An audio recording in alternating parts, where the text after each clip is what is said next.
Hello and welcome to Week 6 recap on population health.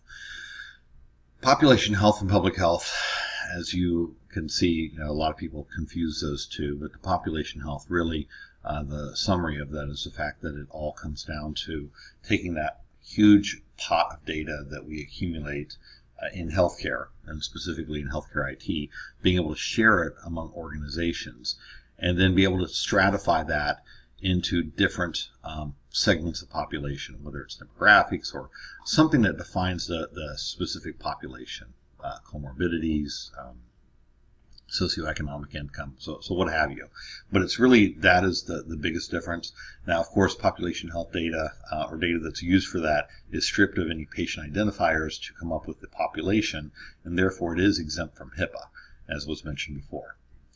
As far as the discussions, excellent discussions this week, and of course the population health quiz. I'm not finished grading all those yet, or the papers, but when I go through the question breakdown, and you did quite well on it, the average score on the quiz was an 86%, which is actually the highest quiz score to date, so I'm very happy about that.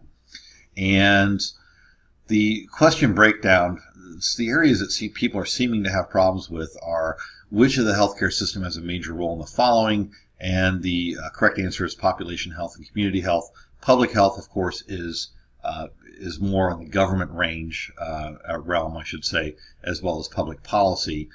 Government policy and quality indicators, I just threw those in there, but that came straight from, I believe, one of the videos.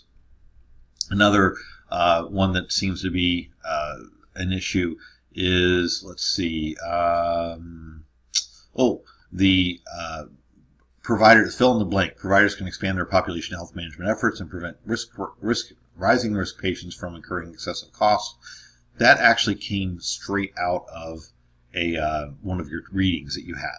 So if you searched for any of those terms in some of the readings, you would have found this and been able to use the first part of that sentence before the comma and put that in there correctly, but almost half of you, for whatever reason, put something else. So that was where that came from. Obviously, the University of New Mexico, it says right on their splash page that it's the second bachelor's degree program in population health in the country. Mercy does not have one, neither does Harvard. Alabama does, but I believe that's a graduate level. So that's why that would be wrong. Population health outcomes include, most people got those three things correct. Let's see, DIRDA, low quality data. The direct impact reduced time analysis, I made that up. I also made up the someone who is pretty cute, hot or cool, used as an example. And of course the deficiency in interleukin receptor antagonist treatment, that actually is a thing, but I actually had to search for that to come up with that fifth answer. But the correct answer, of course, was low quality data. Meaningful use evidence-based. This also comes straight out of one of the videos, and I did have them time marked, so you didn't have to watch the whole 1 hour video, just the 20 minutes or so that I marked off. And they actually mentioned that meaningful use is not evidence-based, it is legislated.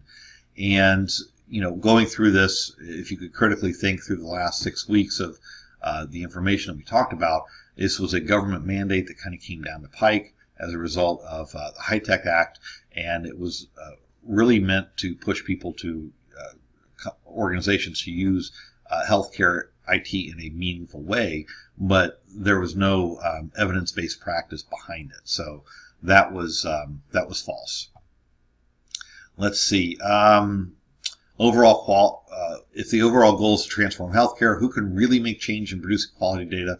This also came straight out of one of the videos, and it's really nursing students, medical students, and other clinical students. The students seem to have a better grasp on the documentation, and it was actually lamented that the clinicians that have been around for a long time were dragging the clinical students down with their poor documentation skills, and that CMS does not recognize the data that's entered by students as being reimbursable. So one of the things was we hope that we could change that so that we're driving better quality documentation. And I appreciate your honesty. About 3/4 of you said that you did feel like you spent enough time on the notes and the lecture and the quiz to be able to effectively get through this week. So again, keep up the good work. Your paper is due here in a couple weeks. Make sure you go to Smart Thinking. And other than that, if you go to Smart Thinking and they send you back a response, please feel free to email that to me. I'd love to take a look at that. And but other than that, keep up the good work. Finish out the quarter strong. Thank you so much, and I hope you're enjoying the revenue cycle. And then we'll head on to consumerism after that. Have a great day.